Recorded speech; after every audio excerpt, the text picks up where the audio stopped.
Today I will talk about SADA, a Smart Anomaly Detection Assistant.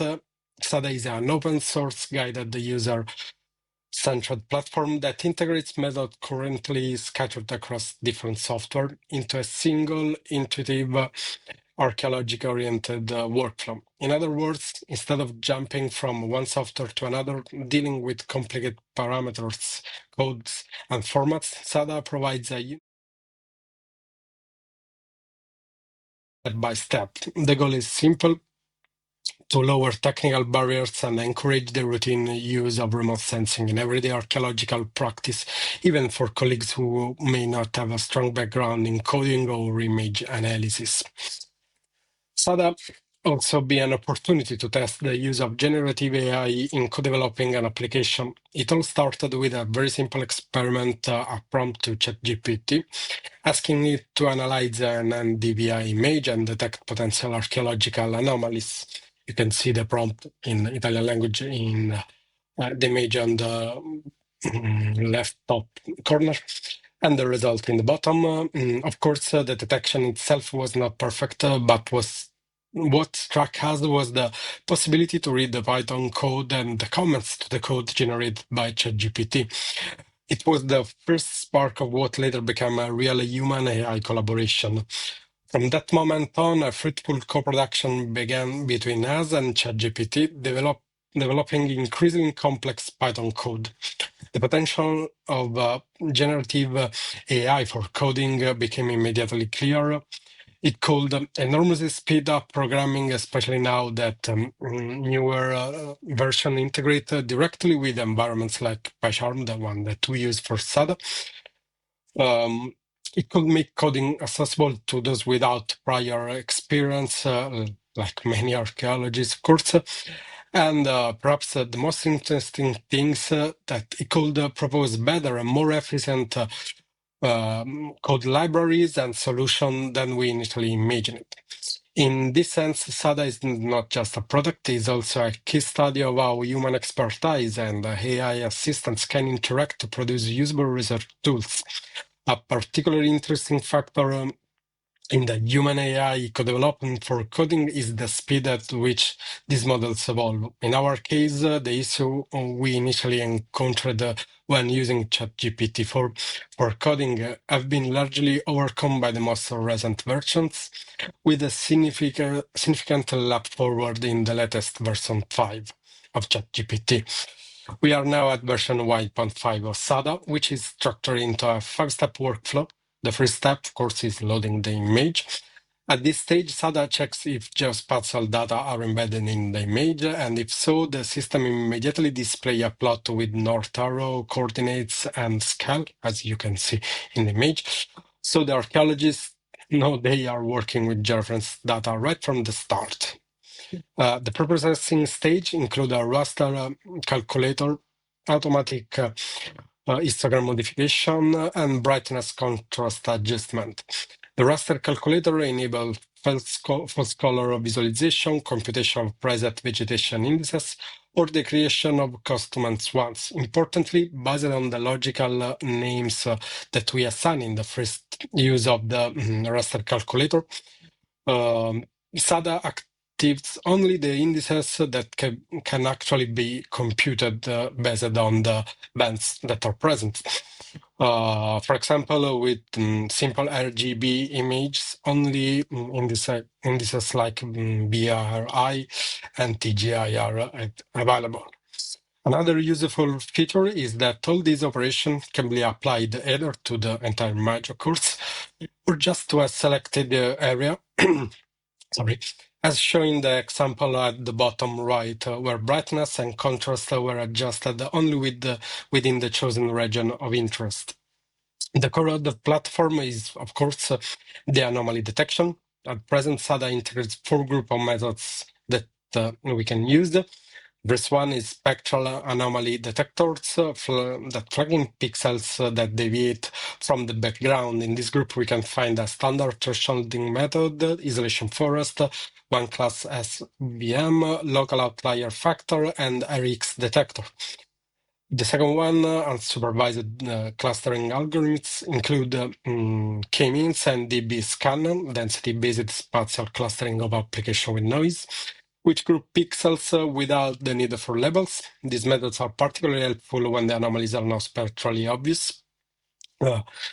The third one is spatial autocorrelation analysis. In particular, include Liza's local Morans index and getting sort G, which highlight statistically significant cluster and patterns of high or low values in a spatial grid.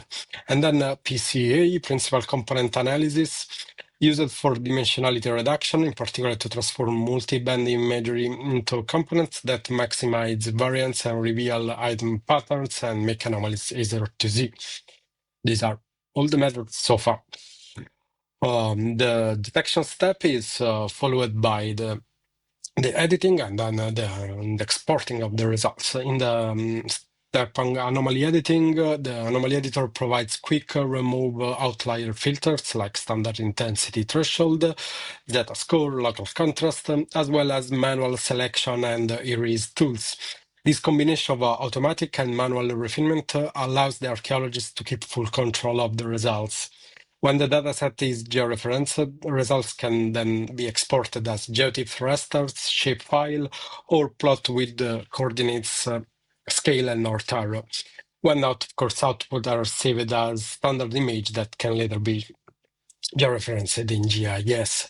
The intent is clear to provide the immediately usable products ready for interpretation, reporting, or integration with other sources. Three strengths stand out. First, open source and explicit workflow make verification and reproduction easier, enabling step-by-step replication. Second, a user-friendly step-by-step interface reduces errors and speeds the analysis. Third, it comes with contextual tooltips. Small explanation that pop up when we are hovering with the mouse over the button of the SADA interface, so users know what each function does and when to use it. One important clarification, SADA is not, at least for now, an automatic feature detector. Is an assistant meant to lower technical hurdles while still relying on archaeological interpretation. Because it can generate plausible anomaly layers very quickly, it is important to understand that cross-checking with independent source remains essential. In this way, SADA acts as a support system, not a substitute for archaeological expertise. To better assess the performance of SADA, we tested it on 3 different datasets, a multispectral drone image from Veio, a drone image from Jesolo, and a multispectral satellite image from Metaponto. Each case offered different challenges, and together they show how SADA can adapt to diverse contexts. The case one, the one that you can see now, concerns the well-known Campetti area in Veio, near Rome, where archaeological crop marks have been documented and partly excavated in the past. Here we worked with a georeferenced drone image containing 6 bands, including red, green, blue, near-infrared, and red age. In the pre-processing stage, we computed several vegetation indices such as NDVI, SR, GMI, and others, which immediately began to highlight potential anomalies in correspondence with the previously excavated areas. When we then apply principal component analysis, and in particular PCA3, proved especially effective in enhancing the crop marks. This component was then histogram equalized to further accentuate contrast, and subsequently analyzed with the standard anomaly detection method focused on the excavation buffer. The results were refined in the anomaly editor by combining automatic outlier removal with manual erase tools. And the workflow concluded with the export of a vector shapefile containing only the archaeological anomalies. This case confirmed that where spectral contrast is strong, indices plus PCA and standard threshold method provide a highly effective detection. The second case study was carried out at the Antiche Mura site in Jesolo, Veneto, where intensive drone surveys with both multispectral and thermal sensors have been performed. The dataset consisted of a single thermal frame displayed with an iron color palette. Following the standard workflow, we first computed vegetation index, in particular TGI, and then a PCA, but neither produced satisfactory results. The TGI suppressed K-detail, and PCA showed excessive noise. We therefore reverted the, sing- the single red thermal band, applied histogram stretching to enhance contrast, and then ran a key-means clustering. The anomaly map obtained was refined with a Z-score filter and manual editing in the anomaly editor. Because of the thermal frame lacked georeferencing, we could not directly produce a shapefile in this case. Instead, the workflow ended with the export of an edited raster, which can later be georeferenced and integrated into a GIS.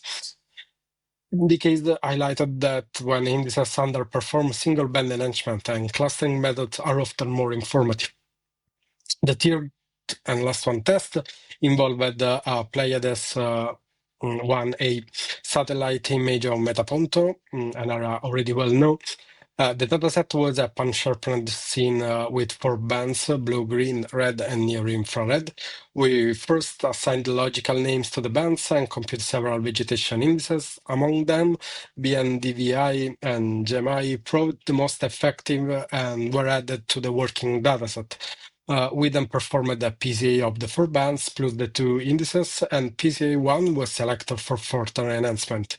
After a gamma correction, this component was analyzed with the isolation forest anomaly detection method, which successfully highlights area of potential interest. This case, the anomaly layers was refined mainly through polygonal selection in the anomaly editor, excluding irrelevant areas, and the results were finally exported as um, a shapefile for further GIS-based analysis. This case demonstrated that even with satellite imagery, where resolution is lower, combining indices, PGA, and machine learning methods like isolation forest can provide useful results. Across these 3 case studies, Veio, Jesolo, and Metapunto SADA proved flexible and adaptable. Where spectral contrast was present, indices and PCA combined with spectral detector work well. Where indices failed, single band enhancement and clustering were more effective. Going to the conclusion, for the next version of SADA, we are exploring several updates. These include the integration of human-in-the-loop deep learning models, support for SAR dataset, expanding the set of detection methods, and a new function in the anomaly editor to make refinement process even smoother. The idea is to progressively open the platform to more dataset and technique without losing its user-friendly design. So, to conclude, and I hope this recording has not been too boring, I would like to mention that a public GitHub repository of version 1.5 will be released soon, hopefully by the end of this month. In the meantime, if you want to like to test SADA or have any question about it, please feel free to email me. You can see the email in the slide. We really look forward to your feedback. Thank you.